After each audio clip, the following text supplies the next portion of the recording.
The Capital Investment Committee hearing for April 5th is called to order. Members, we do not have a quorum, and so we'll move straight to some bill presentation. So today we have 3 bonding requests for communities that have been identified with PFAS issues in their drinking water.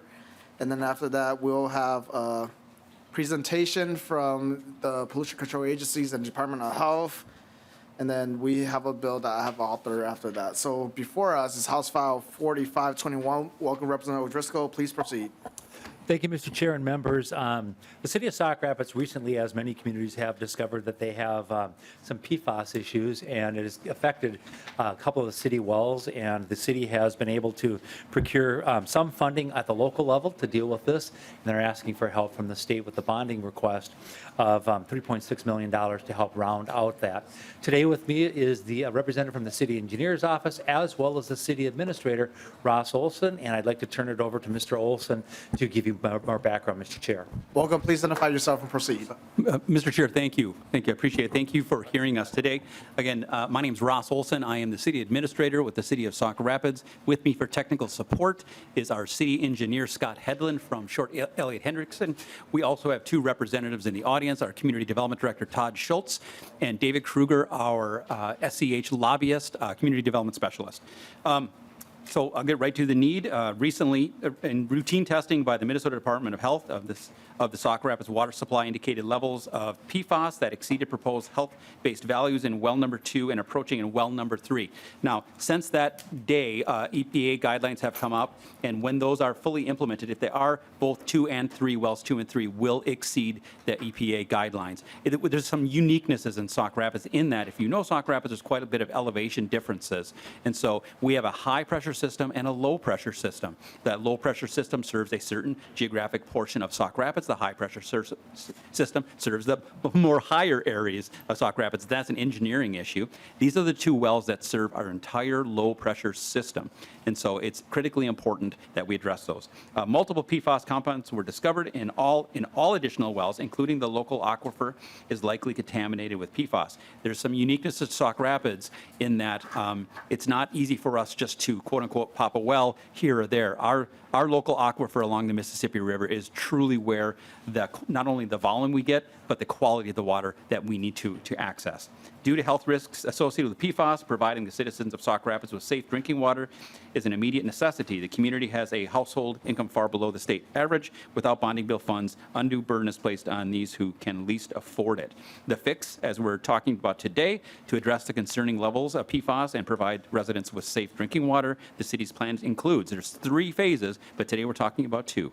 Adding 3 new drinking wells away from wells 2 and 3 that have the highest PFAS levels, constructing a combined well house for 4 of the city wells, and an additional raw water main to increase supply to the treatment plant. Those are the high pressure and low pressure kind of things. Modifying the existing water treatment plant capacity. And again, this project will be completed in 3 phases. We're asking for help with only 2. Phase 1, construction of a new well and booster station improvements, place wells number 2 and 3 in backup status, and that is currently underway due to the emergency of the levels of PFAS and the fact that they serve solely our low pressure system. So we had to expedite and pop a new well in, not to add to capacity in any way, shape, or form. Actually, it's going to be far less capacity, but we have to serve that low pressure system. Phase 2 is also we're talking about today. That's the installation of 2 additional wells and possible closure of 2 wells with the highest PFAS level. Right now, we're doing what's called blending and ratcheting it back. That means just taking that on-off switch and pulling them back for wells 2 and 3. Obviously, we want to get to that point where we can shut those off and either seal them or use them only in emergency situations. We will do well house reconstruction, raw water main hydraulic capacity modifications, and modifications to the existing water treatment plant. This is where our costs come of the $7.2 million, where we're asking for 3.6. Phase 3 will actually be in the event that our well fields now have, if we get elevated PFAS levels. That actually puts us in the best position because now all of our wells go to our water treatment plant, which is the best place that we can send all the water, because that's where we can put that activated granular filter, the carbon filter.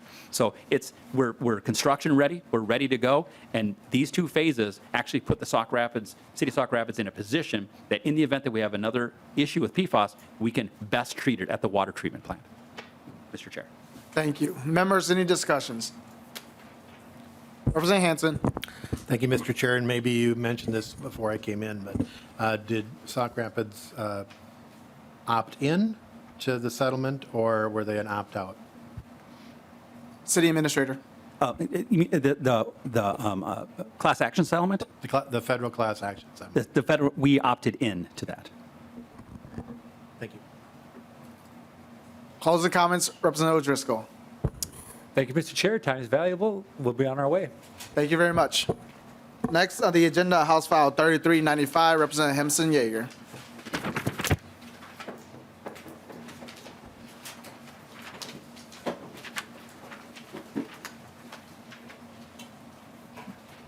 Welcome, please proceed. Great. Thank you very much, Chair and Committee. I just want to say, first of all, thank you so much, Chair and Committee, for having a committee hearing dedicated to talking about PFAS. Woodbury has been long involved with PFAS. This is not really a new issue for us, really since the 3M settlement that happened. My community has been taking a comprehensive approach, looking at testing, decreasing our water usage in our community, as well as building a temporary treatment facility as we get going towards a more permanent treatment facility. And all of this kind of comes together in our bonding request for a new water tower for storage. And then I also would like to thank the committee for coming out to Woodbury to look at our temporary treatment facility for a tour and learn more about it then. And with that, I would really like to turn it over to my experts here and let them continue. Welcome, please identify yourself and proceed. Thank you, Chair Lee and representatives, for allowing the City of Woodbury to come before you today. I'm Mary Van Milligan, Public Works Director for the City of Woodbury, and here is Jim Westerman with me, Assistant Public Works Director for the City of Woodbury. I'd like to begin by thanking Representative Hemmingsen-Jaeger for her support and leadership in assisting the City of Woodbury on this issue. Woodbury has been focused on issues related to water for over a decade. Water conservation and protecting this natural resource has long been a top priority for the city. We've taken action to protect this resource by implementing practices such as a tiered water rate structure where people pay more as they increase their use, one of the most restrictive lawn watering policies in the state, and irrigation efficiency incentive programs have saved 143 million gallons of water annually. Water quantity remains one of our priorities. However, over time, water quality has emerged as a top issue in Woodbury due to the discovery of PFAS. The City of Woodbury is in the design phase of constructing a long-term PFAS treatment solution with the completion of a permanent water treatment plant, which is slated to start construction late this year. In the meantime, we're spending considerable time ensuring we're delivering the highest quality water possible to our residents and businesses by constructing temporary water treatment solutions to address the immediate need for treated water. While the work we've been doing to address the urgent issue has been helping due to the ongoing impacts of PFAS, we must expedite the design and construction of a 2 million gallon water storage tower and approximately 1 mile of water main to increase distribution and storage capacity for treated water by 2025. The total cost of this project is now estimated to be around $19 million, and we have a request in for $7.5 million to assist in funding this project. The construction of this water tower will help our city meet peak water demand, with 9 of our 20 wells currently under health advisories due to PFAS, and more likely to be in that situation with the new standards. It will limit the need for us to build additional interim treatment facilities while we're constructing our permanent plant, and will build resiliency in our municipal system for generations to come. Therefore, on behalf of the City of Woodbury, I humbly ask for you to pass House File 3395. An infographic of the project is in your materials. And again, thank you, Mr. Chair and members, for your consideration. Thank you, Director. Members, any discussions? Chair Hansen. Thank you, Mr. Chair. And the same question, did you opt in to the federal settlement or not? Director. So we did opt in into the DuPont, but we are excluded from the 3M portion of the settlement. Further discussion? Closing comments? No, thank you very much again for your time and attention. I would just like to really commend the work of Mary and her team at the City of Woodbury. You can see the hard work they've been doing, how thoughtful they are, basing things on science to really make sure that Woodbury is a leader in the East Metro when tackling this difficult issue. So thank you. Thank you, Representative Hemmingsen-Jaeger. Next on the agenda, House File 3115, Representative Hudella.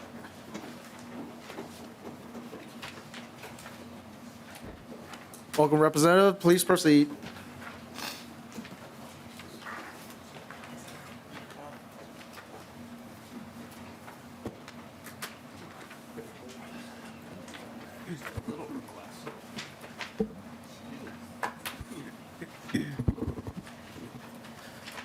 Thank you, Mr. Chair, members, Representative Shane Hudella. I'm here to talk about our PFAS issue in Hastings. So as of last week, our water is now unsafe to drink. We're about 1.5 miles downstream from the 3M plant in Cottage Grove, and somehow our community was not included in the 3M settlement. So where we're at today is every one of our 6 water towers has pollutants in it to the point that I just got my notice from the city in the mail today that our water is no longer safe to drink. It's a massive lift. It's close to a $70 million project to put in filtration for all 6 of these water towers. We know that that money isn't available this year, so the city's done a great job trying to phase this over a number of years.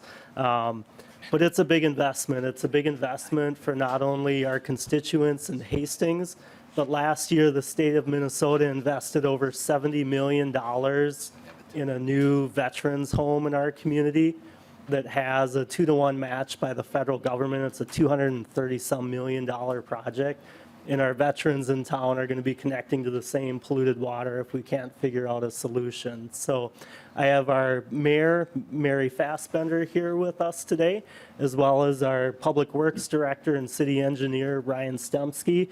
And super hopeful that we can get some help from the state. We're ready to go on the project. We want to get the first phase going, but we need a little bit of help. So with that, Mayor Fassbender. Thank you. Welcome. Please identify yourself and proceed. Good afternoon. I'm Mayor Mary Fassbender from the City of Hastings, and I appreciate representatives for being here along with Chair Lee. As Shane has, Representative Hudella has stated, we are in a very large climb for our waters in our community. Clean and safe water is among our #1 priority. Hastings' entire water supply has been compromised, which means all 23,000 of our people are feeling unsafe for drinking their water.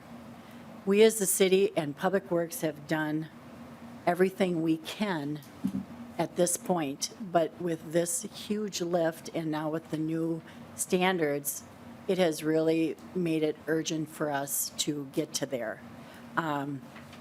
With that, we've all know that we've exceeded our federal law, and we would appreciate any assistance you can give. And Ryan Stemsky, our Public Works Director, will give you some more technical. Yeah, so the project is Ryan Stemsky, City of Hastings Public Works Director and City Engineer. The project really is identified as 3 decentralized PFAS and nitrate water treatment plants, and obviously the associated water main that connects those plants to our distribution system.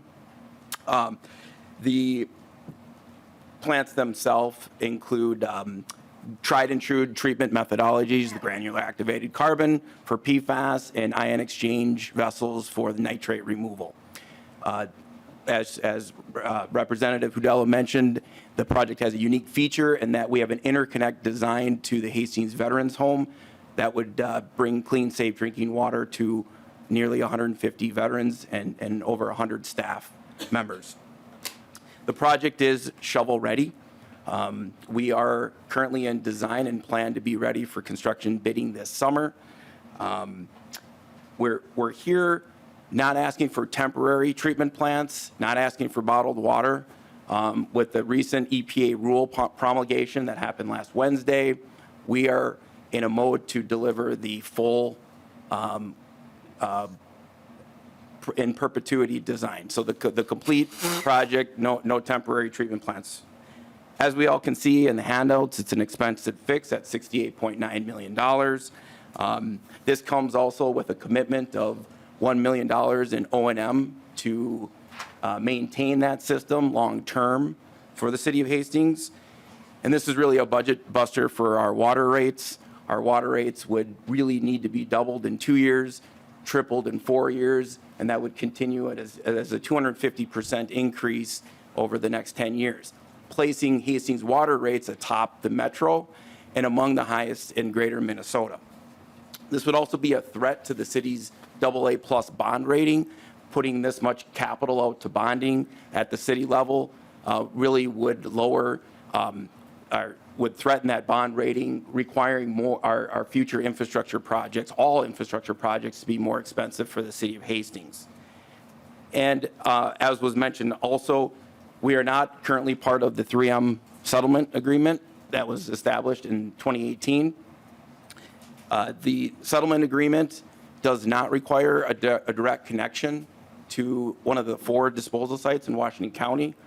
But the 2007 consent order between the state of Minnesota and 3M does require a direct connection to one of those disposal sites. Therefore, we've been working with the state and we've been working with 3M to study and review the complex hydrogeology of Hastings and the Mississippi River. Since then, there's been a couple findings. The Minnesota Geologic Survey has found and mapped fault lines that run deep under the Mississippi River and across the river into Hastings. And there has been fingerprinting from a proprietary PFAS product from 3M Cottage Grove found in one Hastings well to date. Investigation remains ongoing. The city has worked very hard the last couple years to position ourselves for this moment, for this construction-ready, shovel-ready project. We've completed our own feasibility study, ruling out all the options coming to this fix. We have dedicated the city land to stand up these treatment plants, so no delays there. We've installed some of the raw water main piping required for phase 1, the first treatment plant, at a tune of about $700,000 for that project. We've established, or we've obtained, a grant for $3.2 million to do the design and planning work, so that's why we are in a position to be shovel-ready. We're currently in design. We've also pursued all other avenues. We've put ourselves on the project priority list through the state drinking water revolving fund. We have talked with our federal legislation. We plan to submit for the community project funding that will become available later this spring. And we are committed to that $1 million annual increase in O&M to maintain these treatment plants. Just want to note in the 3M settlement agreement, if you are in that settlement agreement, right now there's 20 years of O&M provided under that settlement agreement. So just wanted to note that. Therefore, we are here today not asking for the full $68.9 million. We understand the budgets are tight at the state, just like they are at the city of Hastings, but we're here asking for $20.6 million for phase 1 of the project. That would stand up our first treatment plant that's shovel-ready this coming summer, and it would also connect to our Hastings veteran home. That would be that part of the project too. And just wanted to mention too, if a connection is found through the 3M study and process, the state could set itself up to be reimbursed for that amount of money at that point in time. So statute allows you to do that, and I think there's been some examples of that in the past. So with that, I thank you, Chair. Thank you. Members, any discussion? Representative Scrava. Thank you, Chair Lee, Representative and guests. You want to phase it in. What are your other phases? Director. Thank you, Chair Lee. The other phases, like I said, there's 3 total plants required. We have 6 wells, and all wells have PFAS contamination in them. So we have a decentralized system requiring 3 treatment plants to be stood up. This would be 1 of 3. We would put 1 plant in per year. Representative Scrava. Thank you. So is it 20.6 for each year after this, or is it going to go up and up and up? Director. Chair Lee, 1 two plants would be the same, the 20.6. One would be a little bit higher because it treats three wells rather than two. So a little bit of variability, but right around that $20+ million for each phase. Representative Scrava. Thank you, Chair Lee. When you, how long would it take for the state to recover its funds from statute if it is successful? Director, to the extent that you can cover that. If not, MPCA is presenting next. They could talk about that too. Okay. Chair Lee, I think I would defer that to PCA. I think the determination of the responsible party is the step that needs to be completed first. Representative Scrava, we'll make sure that the MPCA answer Okay, that. thank you, Chair. That's all I have. Chair Hansen. Thank you, Mr. Chair. And I heard 3M settlement and the consent agreement. So the federal 3M, did you opt in? The federal DuPont, did you opt in? Director. Chair, great question. We opted out of the settlement agreement. The calculation was the federal settlement agreement, the class action. Because investigation is ongoing in Hastings, we didn't want to preclude ourselves from any findings, and the amount calculated at $3 to $5 million for a $68.9 million problem didn't make sense. Chair Hansen. And then Director, one clarifying question. So the 20.6 for phase one, is that for the entirety of phase one, or is that the share that you're asking from the state? Chair, that's for the entirety of phase one. Thank you. Seeing no other questions, closing comments, Representative Hudella. Thank you, Mr. Chair. And just to clarify a little bit, the 20.6, well, the bulk of that is state money. The city has made some significant investments already and gone out and acquired another $3-point-some million grant. At the end of the day, for me, this is core function of government. We've got water that's unsafe to drink in our community right now. I think there's a lot of potential for the state to get reimbursed. It sounds like the fingerprints of PFAS chemicals that have showed up in our wells now are tied to 3M. There's a little more work that needs to be done, but appreciate this committee's consideration for this. We need to get going on it and get phase one in the works so that we've got clean water. Thank you, Representative Hudella.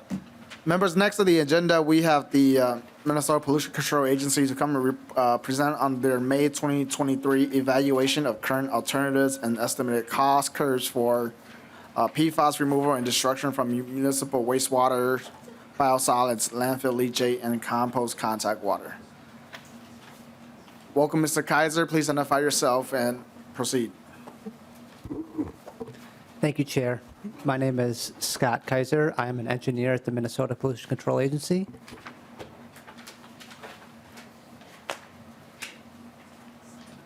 Welcome, Commissioner. Please identify yourself. Chair and committee members, for the record, my name is Kirk Hudella, Assistant Commissioner with the Minnesota Pollution Control Agency. Chair, would you like us to answer the questions first regarding the City of Hastings? It's a little different topic than what my colleague he will be representing. Yeah, if you could just answer that for the committee, and then you guys could proceed. Thank you. So the question again, and I want to make sure I get that correct, was what would be the time frame for the state to seek cost recovery in terms of the facility? So, Mr. Chair and committee members, it is going to depend on how long it takes to find a responsible party. In these communities, we have started doing investigations, and we identified, in some cases, like the City of Hastings, multiple potential responsible parties. And so we're working from the wells or from those potential locations, taking sampling to determine who may be responsible parties. That's going to play out. As mentioned, one of those is potentially 3M, and we have them doing some of the work in addition to the agency. But it is a process that could take years, and that's why the city is before the legislature to seek funding, because they can't wait that long under the MCL, which will have a shorter time frame to move forward. Thank you, Commissioner. Please proceed with the presentation. Thank you, Chair and Committee. If you have any questions as I'm presenting, just let me know. So I'm here today to talk about the costs of PFAS treatment and destruction, specifically in the context of municipal wastewater. So municipal wastewater and PFAS. Municipal wastewater treatment plants, they do not produce PFAS. but they do receive wastewater that contains PFAS. So everyday people just living their lives, when they wash their coats or for whatever reason, the PFAS goes down the drain and can appear at municipal wastewater treatment plants. And so as an agency, we were interested in this question of how would you remove that PFAS from wastewater? How do you treat and destroy that PFAS, as in how do you remove it and then break those carbon-fluorine bonds, both in wastewater and in the biosolids? What are the costs, and are the costs affordable? And this study was funded by the Environmental and Natural Resources Trust Fund. So, and another notable thing about our study questions is we tried to investigate with currently available technologies, and we wanted to understand what it would take to treat PFAS to low levels or below the detection limits for PFAS. So the study is complete. We have also published the study in a peer-reviewed journal. And so here are the major study results. So in this table here, you can see some numbers. Those numbers are in millions. So what we did is a statewide estimate of what it would cost to remove PFAS from municipal wastewater treatment plants as a state. So we evaluated 283 wastewater plants, and the cost ranges we estimated is somewhere between $12 and $25 billion. So that's a lot of money. And the cost estimates are uncertain. They are wide because PFAS are new technologies and there are not established treatment methods, so we had to use a high degree of uncertainty. We also looked into what it would take to remove PFAS from municipal biosolids, and those costs range between $1.6 and $3.3 billion. And one notable thing we found was that it makes sense to regionalize the PFAS biosolids treatment destruction technologies, as in so our cost estimates include one large regional facility in the metro area, plus an additional 50 destruction facilities around the state. So those are the numbers. So those are big numbers, billions of dollars. And for context, in Minnesota right now, just to maintain the current sewer and wastewater infrastructure, there's about $5.3 billion in need. So that's non-PFAS need. That's just replacing existing infrastructure and replacing and maintaining. So why are PFAS so difficult to treat and destroy? The very properties that make them useful in everyday life also make them very bad or very difficult for engineers to design treatment systems for. They're slippery. They're used to put out fires. They can't biodegrade. They biotransform. They have low treatment targets, as in their safe levels of these compounds tend to be very low, measured in parts per trillion. And wherever you look for them, you find them. They're always in municipal wastewater. So just for some context, you can buy PFAS on the open market for somewhere between $50,000 and $100,000 per pound, but we estimated it costs somewhere between $2.7 and $18 million per pound to remove and destroy PFAS from municipal wastewater. So that's a big difference, a couple orders of magnitude there. So it's difficult to remove these compounds once they're out in the world. So just this is a little schematic here showing the additional technologies that would need to be added to a municipal wastewater plant to treat and destroy PFAS. So all of the green boxes that are new technologies, they involve things like, high-tech filters, activated carbon vessels, and then we also included costs for destroying that activated carbon for which the PFAS sticks to. For the biosolids technologies, you would have to do additional dewatering, and then you have to apply a lot of energy to the biosolids to break those carbon-fluorine bonds. And I'll talk more about those technologies in the next slides. So just for some context, to add on these new unit operations or treatment technologies, I think it's about roughly equivalent to a complete rebuild twice over of the wastewater plant. It's adding a lot of very complicated technology. And we're still, as an engineering field, not 100% sure what technologies work. We have, 100 years of, sewage treatment plant design, but we have maybe 10, 20, maybe less than that of wastewater design for PFAS experience as an industry.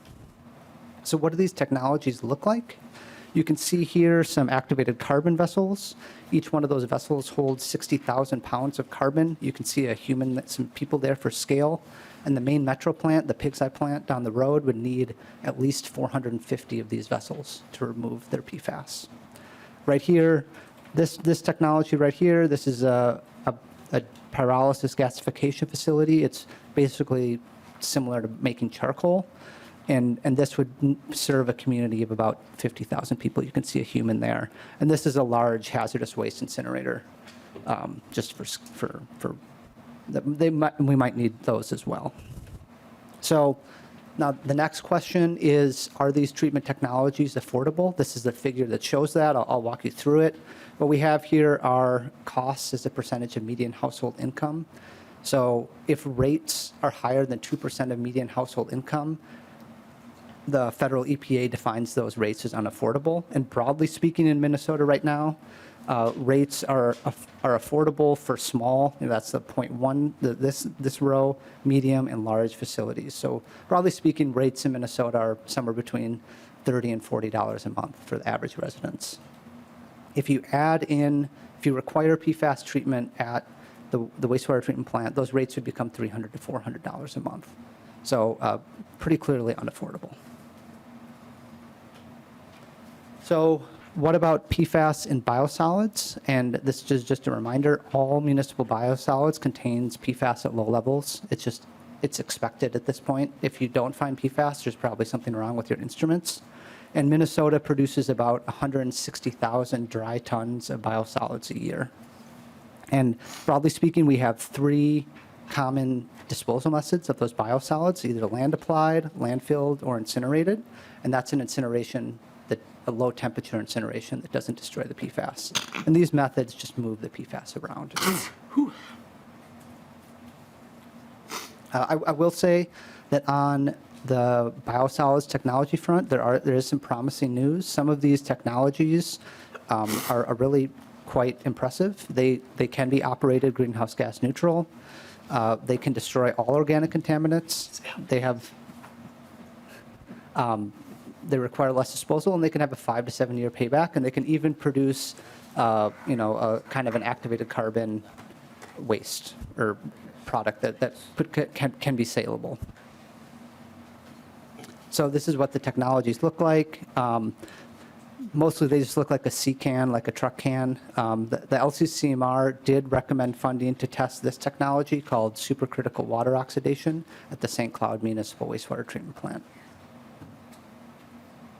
So you might be wondering how we will use this report as an agency, and we will be using this report to focus on pollution prevention. We feel that a limits and hard enforcement approach won't get us very far, and that we should focus on finding ways to put less PFAS in wastewater. And so far, that's been pretty successful. We've done some surveys.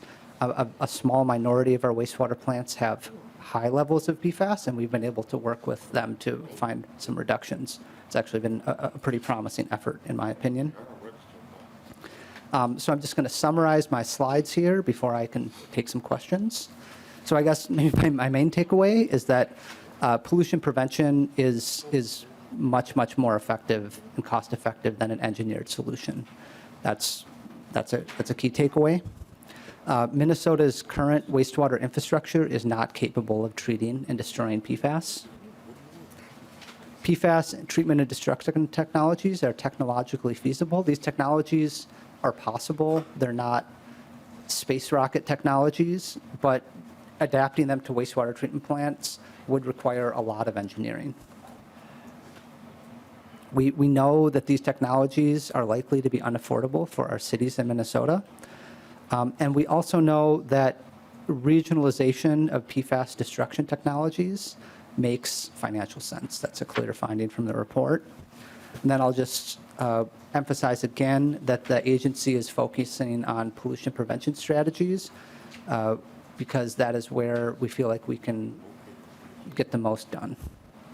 So thank you, Mr. Chair and committee, and if there are any questions, I would be happy to take them. Thank you. Representative Scriba. Thank you, Chair Lee. Engineer, PE, what do I call you? Yeah, you can Your call me title? Scott. I'm an Scott? engineer. Yeah, yeah. Thank you, Mr. Kaiser. I'll do that. I did read some of this last week when we got it.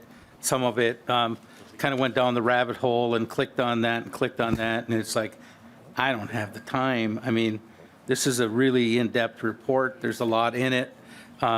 I was kind of cherry picking, looking for information that I'm familiar with, and one of the things you were the technologies look like. You have the granular activated carbon vessels.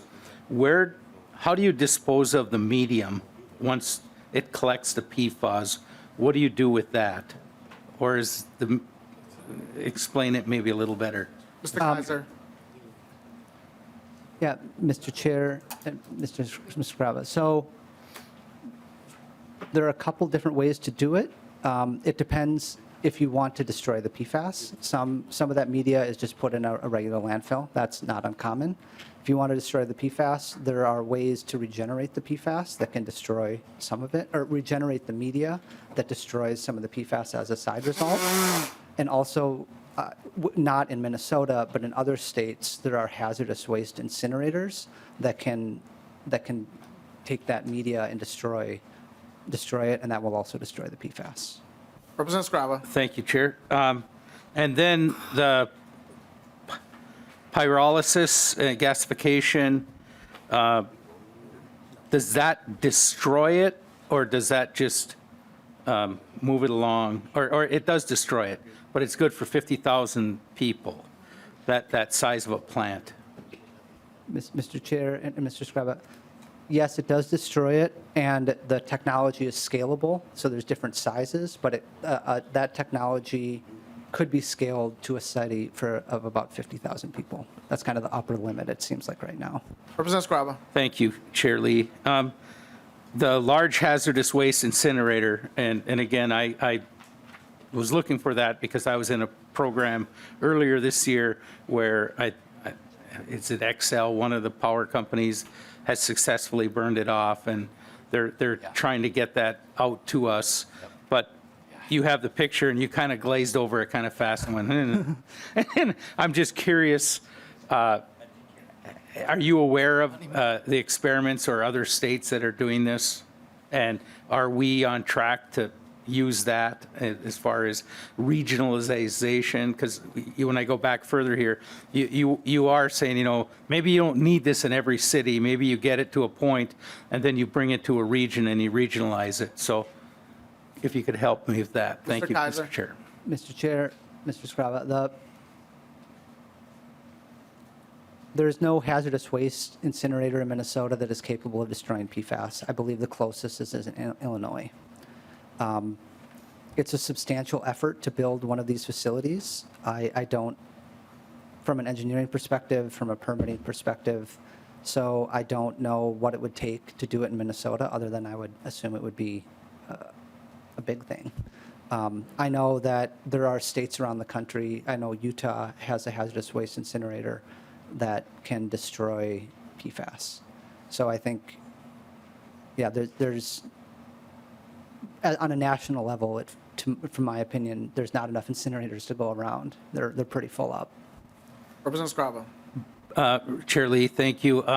But the technology is there to burn. It's at 1,000 Celsius, 1,800 degrees Fahrenheit, I believe. That's the number that they, at least that report, whatever I read, I was reading down that report. Yeah. Mr. Kaiser. So, Mr. Chair, so the question is the technology there? And the answer is, I think the jury's still out on that. There's been a lot of research on this topic, and destroying PFAS in a hazardous waste incinerator and measuring it, I think is more difficult than engineers thought it would be as a community. So I think we're still waiting, but I know that there are hazardous waste incinerators that can destroy the PFAS, but it is difficult to measure at a large scale. Last follow-up, Representative Scrava, Thank so you. we can move on. Thank you. But the federal government is funding, helping offset both Illinois and Utah with their technology of destroying I- to 99.9%, sorry. Thank you. Mr. Chair, Mr. Scraba, I do not know whether the federal government is helping Illinois or Utah. I know that there are some private companies in those states as well that operate these technologies. Thank you. Chair Hansen. Thank you, Mr. Chair. You know, this is one of the most sobering presentations I've heard here. We've heard a lot on the bonding tour of magical solutions for destroying PFAS. We've heard about passing it through a series of wetlands. Can you destroy PFAS by passing it through a series of wetlands? Mr. Kaiser. Mr. Chair, and I do not believe that PFAS could be destroyed in a wetland. There's simply not enough energy in that wetland to break those carbon-fluorine bonds. Chair Hansen. Mr. Chair, and can PFAS be destroyed in an open fire? Mr. Kaiser. Mr. Hansen, and Mr. Chair, like a campfire, no, I don't think that would destroy PFAS. You know, there's a reason that PFAS is used to put out fires at airport facilities. Chair Hansen. Mr. Chair, and is there any permitted facility that can destroy PFAS in the state of Minnesota? Mr. Kaiser. Mr. Hansen, no, there is not at a full scale. I think there are some test facilities in Minnesota, but not at the full scale. Chair Hansen. And thank you, Mr. Chair. Could you go back a couple slides to the price of PFAS?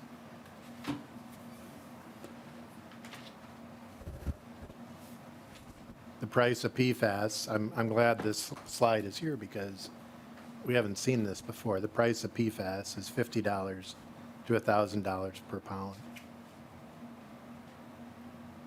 That's we bought quite a bit for that.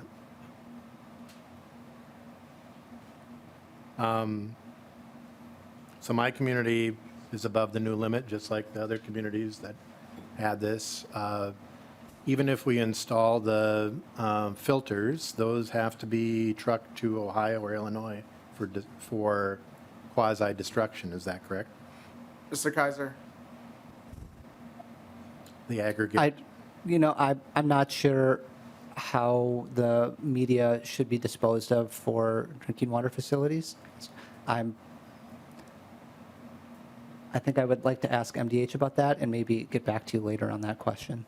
Chair Hansen, the Department of Health is here to present after this too, and so they can answer that. I think they heard it, so hopefully they can present.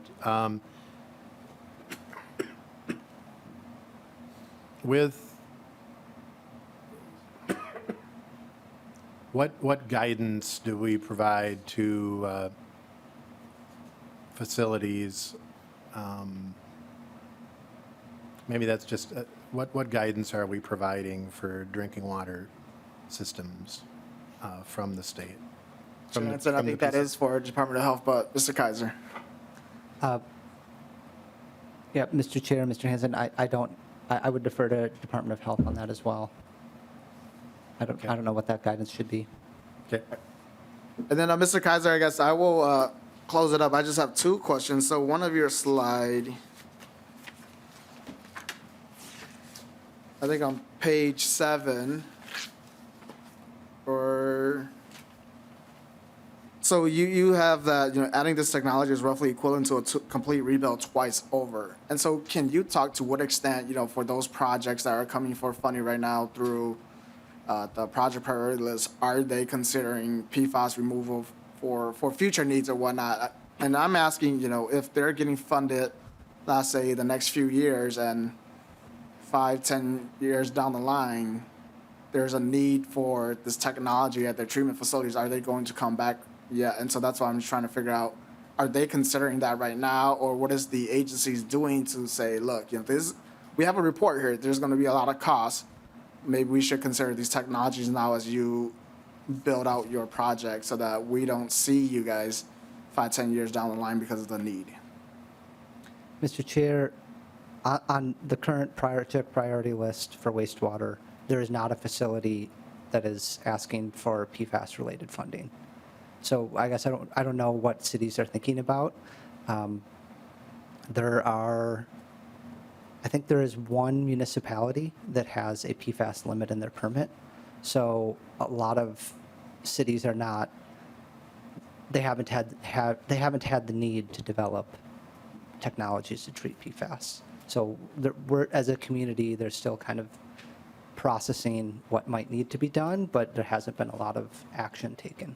And so kind of to build off of, I think, Chair Hansen's point, do we think that as an agency, we should be prudent in getting this information out to these wastewater treatment facilities that, down the line, even though they're not considering it now, down the line, they might need this so that they build it into their projects right now so that we understand the full cost? Or do we wait when they actually come back, maybe that's 5 years, 10 years, 15 years, that we will have to fund them again, you said it here, twice over? Mr. Chair, And maybe, that's a big question.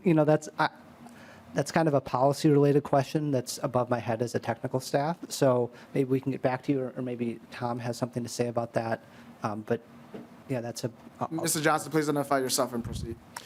Thank you, Mr. Chair. Tom Johnson, I'm the Government Relations Director for the Minnesota Pollution Control Agency. And Mr. Chair, I'd just say we're in the process of creating drinking water quality standards for several different PFAS, and that will play out over time as in the regular regulatory process that will then move facilities down that road over time. But also, I think it's well taken that additional guidance might be necessary, as we're also working with these facilities on the pollution prevention strategies, source identification that Mr. Kaiser was referring to, and during that process, it's well taken that we should provide some guidance when they're working through how to redesign their system.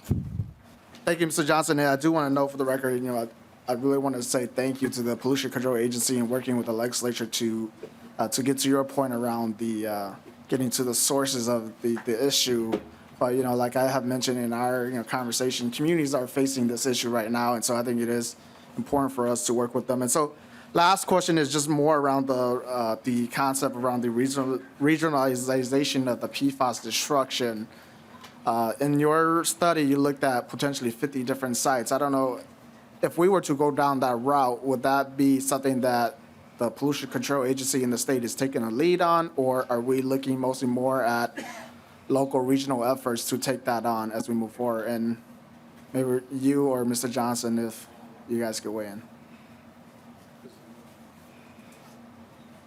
How do I want to answer that? So there's that number of 50, that's a high-level number. It's kind of thought of as like a 10,000-foot number.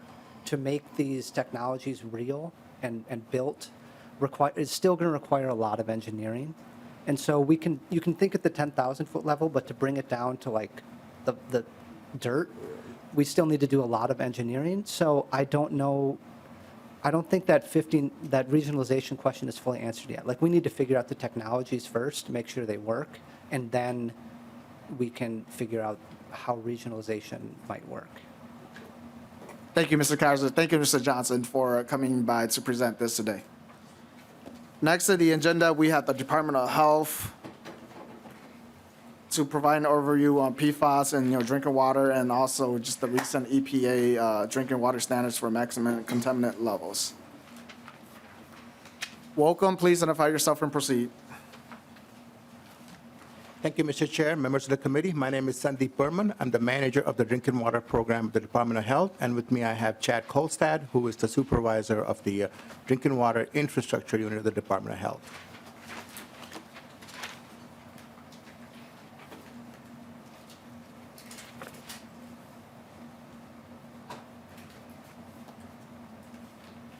Again, Mr. Chair, and members of the committee, thank you for inviting us to present to you today about the Contaminants of Emerging Concern program at the Department of Health. Contaminants of Emerging Concern are multiple in number. Department of Health has selectively focused on some key ones that have gained national priority over the last several years, and contaminant emerging concerns are also unregulated by state and federal standards. We are going to focus on two of the CECs today in our brief presentation. One is PFAS and the other is manganese. PFAS, again, probably needs no introduction to anyone. Per and polyfluoroalkyl substances. These are a large class of human-made chemicals that are widely used and extremely persistent. They have been in manufacture and commerce and industry since the pre-World War II days. So we've had several decades of PFAS manufacture, use, and disposal in the environment.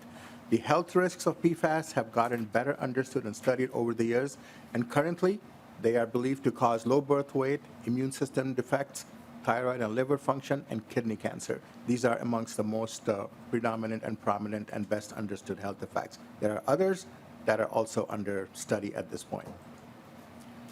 Timeline of PFAS activities in community public water supplies in Minnesota really goes back to 2006 when MDH started investigating PFAS in conjunction with MPCA, primarily in the East Metro municipal supplies.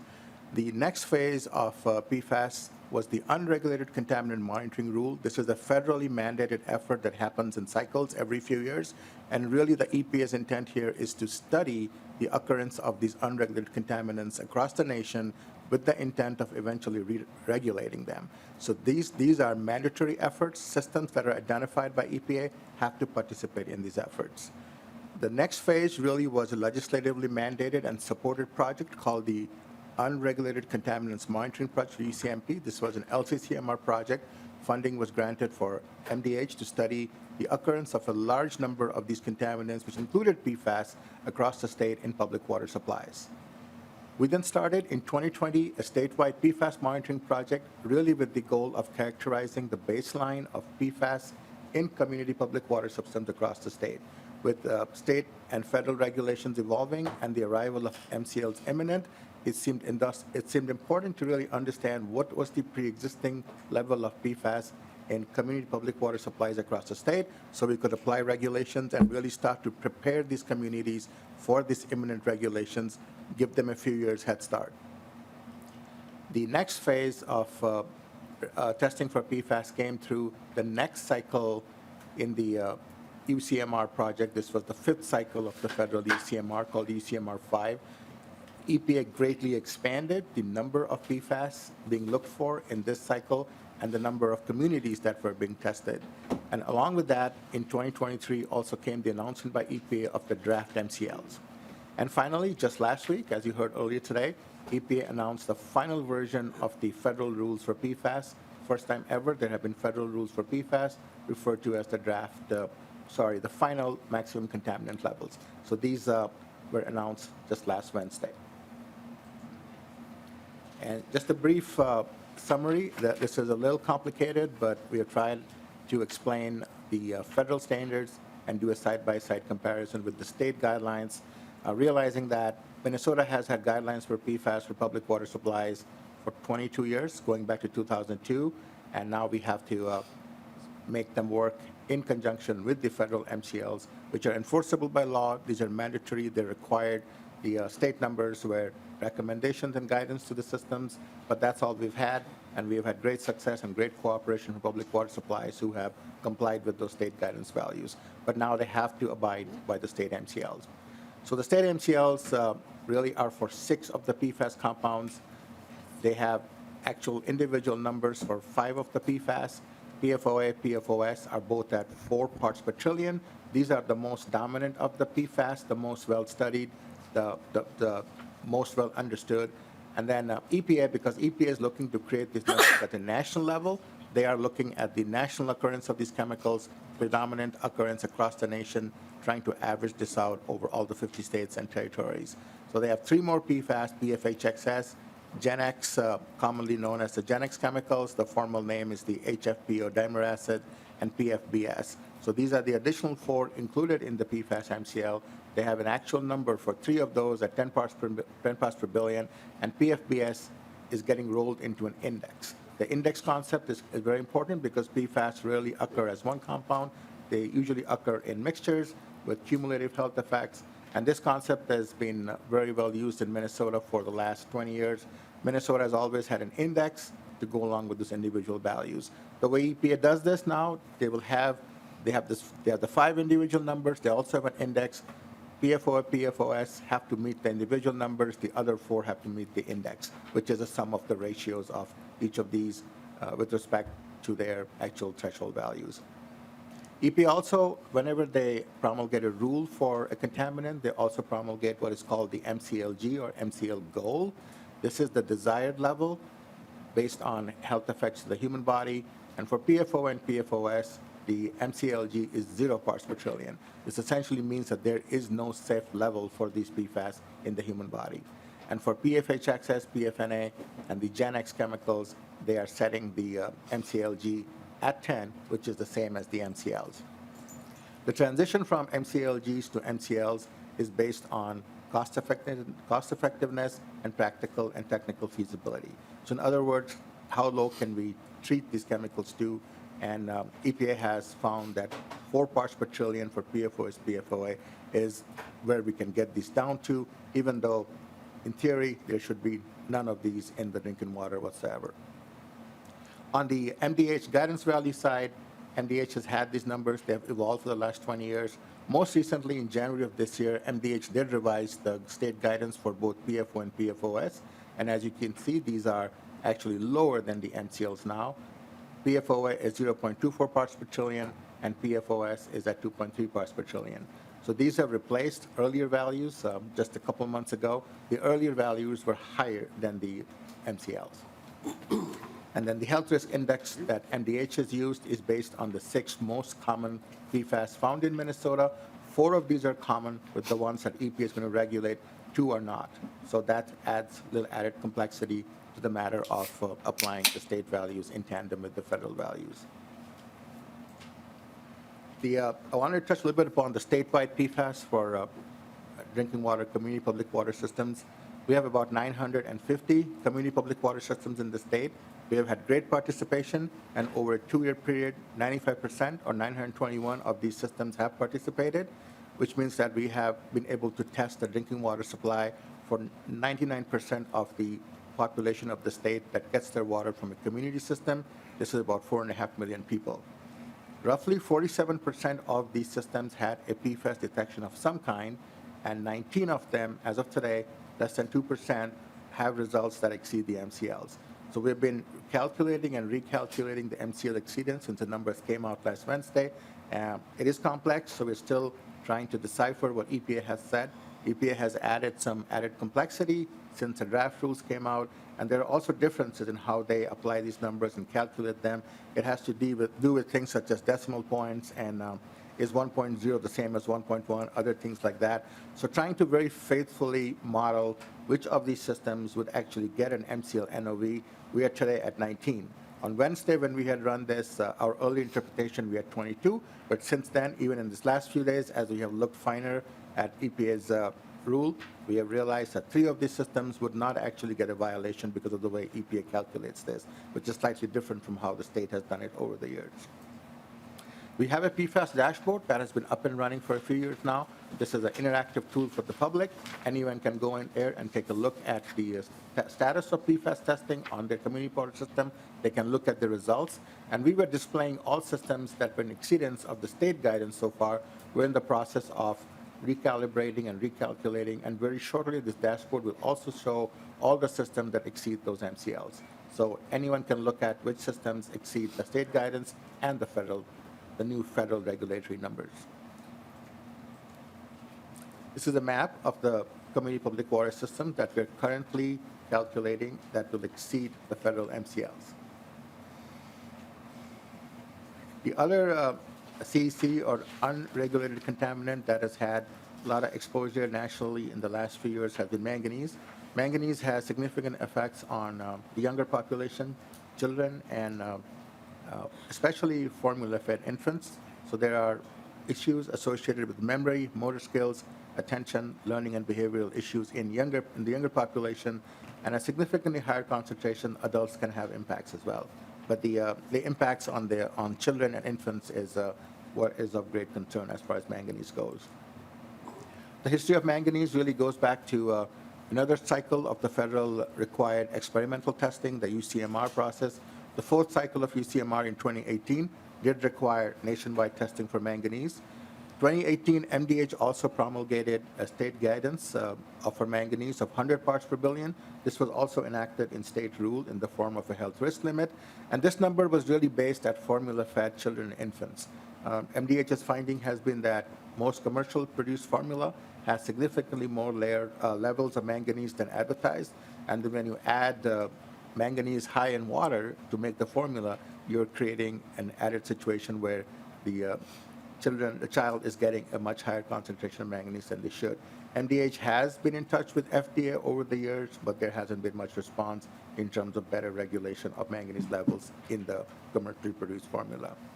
So in response to this, and based on the fact that we had manganese data from systems across the state as part of an earlier study effort, MDH developed what was called the Manganese Response Plan, and for a 2-year period, 2020-2022, we tested manganese at community systems across the state.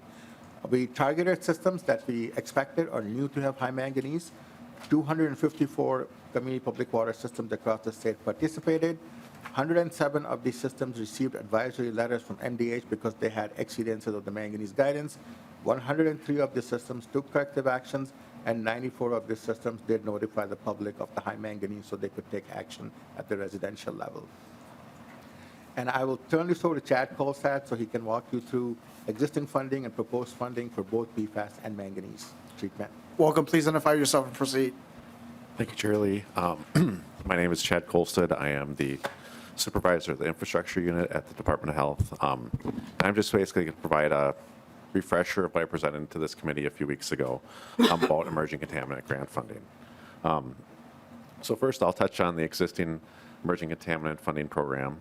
So we have currently $120 million over 5 years to use for emerging contaminants. Those projects listed for emerging contaminants need to be listed on the project priority list. They follow the drinking water revolving fund process, which works nicely. Systems are familiar with it. In order to be listed, you have to have a health risk advisory. Sandeep talked about that, or Director or Manager Berman talked about that a little bit.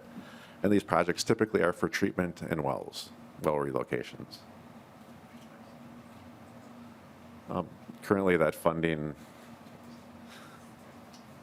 is set up to be 50% of the eligible project costs, up to $3 million. So that's just to kind of stretch those dollars further, knowing we're going to have a lot of projects to address. As of right now, these are just a map of the existing projects for projects on the project priority list, so the Drinking Water Revolving Fund project priority list. You can see they're kind of dispersed across the state for both manganese and PFAS. And then what's proposed for future funding for emerging contaminants is to establish a new program that goes through the revolving fund process. Same process, they'll have to receive a health risk advisory.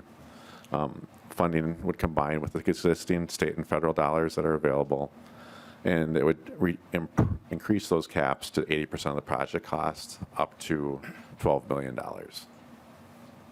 The benefits of going through the Drinking Water Revolving Fund, first off and foremost, is all those projects are ranked. Rather than having projects come in for special appropriations, these projects are based on public health, water quality, and financial need. So that makes us, provides us to rank our list and show what projects have the greatest need, usually those projects that are addressing public health. Projects are reviewed to ensure that they're the best project, best fit for that issue. We look at alternatives analysis to ensure that they looked at different options, and finally, that they're the most cost and effective solution for the chemical. This is a program that's partnered with Public Facilities Authority, work hand in hand to make sure the state abides by the state and federal regulations so that we can continue to get those dollars now and into the future.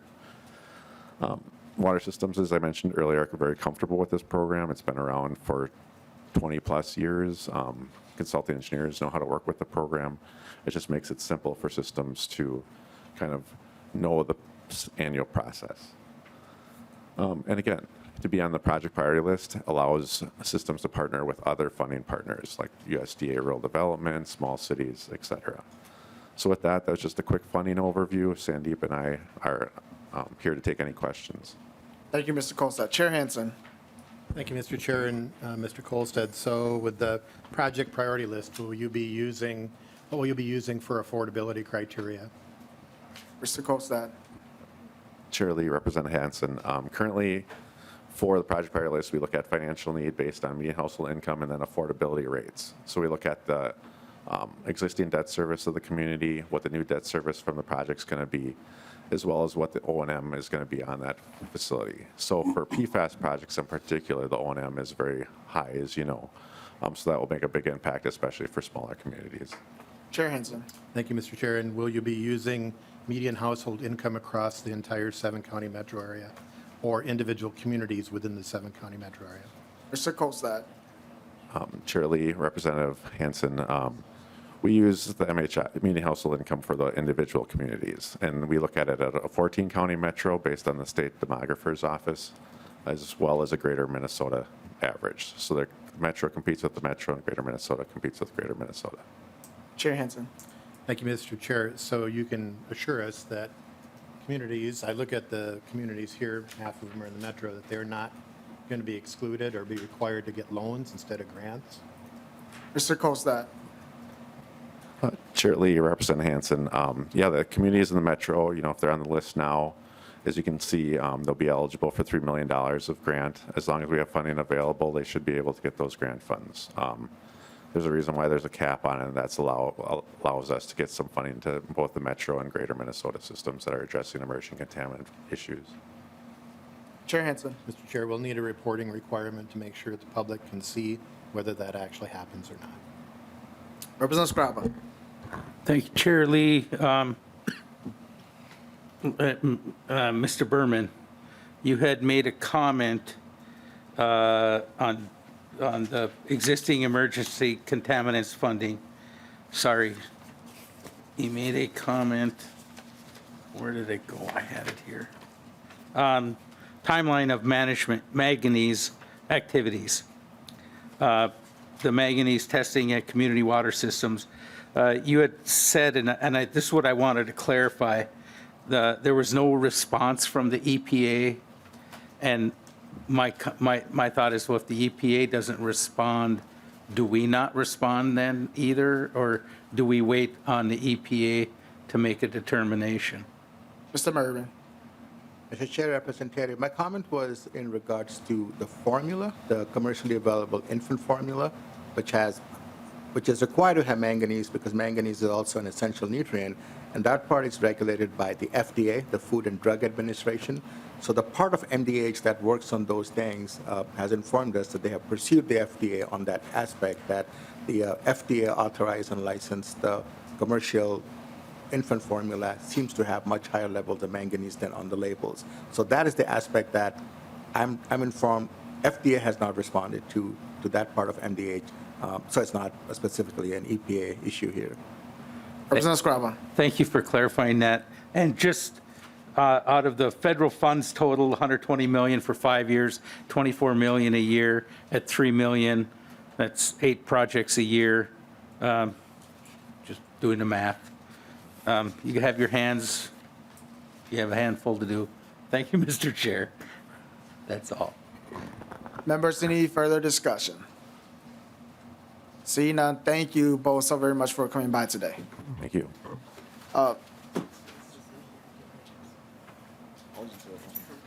right, members, so next on the agenda is my bill, House File 5309. I will just do it from here.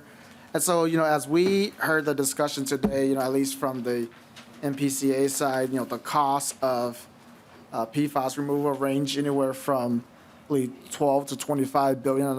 And, I think it is prudent for us to look at different avenues to trying to get some kind of funding to help out these communities that are being impacted right now as we move forward, knowing that the federal government should be doing more from their part, and for us at the state level as we put together our bonding proposal, I believe that we should have other sources of revenue. And so last year in Chair Hansen's environment finance bill, we have an appropriations in there for the MPCA to work in collaboration with the MMB and Department of Revenue to look at a fee, a collection report, and see how could we get some costs from that. And so we're going beyond that. As you know, I think earlier in February, the Minnesota Pollution Control Agency released their fee collection report without identifying any recommendations, without having more knowledge of what the legislature intended to do with that report. And so this bill before us continue to work on that and look at how could we collect fees to provide for the cost of treating and disposing of PFAS.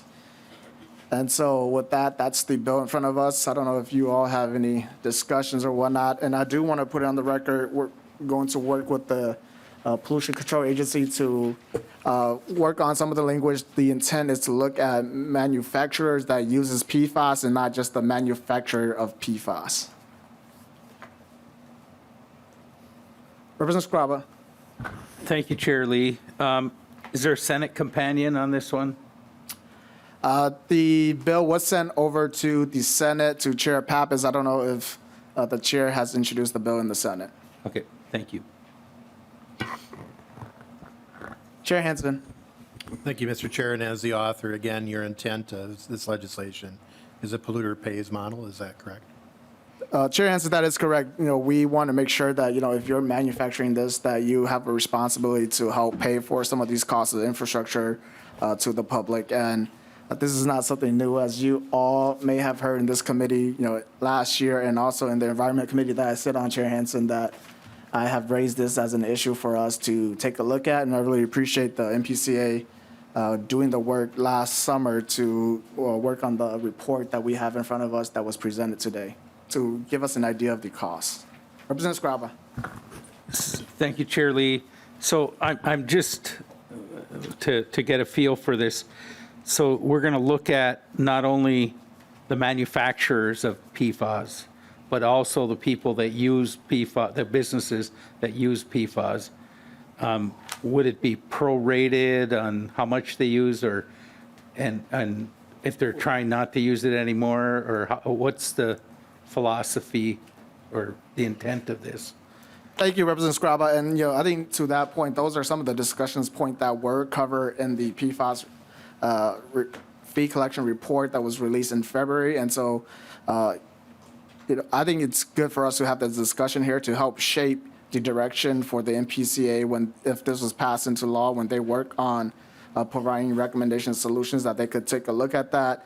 Not really trying to put a fingerprint on, looking at everything, or just, scoping it down to certain size of the manufacturer or whatnot. And so I think that it is helpful for all of us as this move forward, for us to chime in with the agency too, so that we have different options. And so, we're just requiring them to come back to the legislature with recommendations for possible legislation to pursue. Thank you.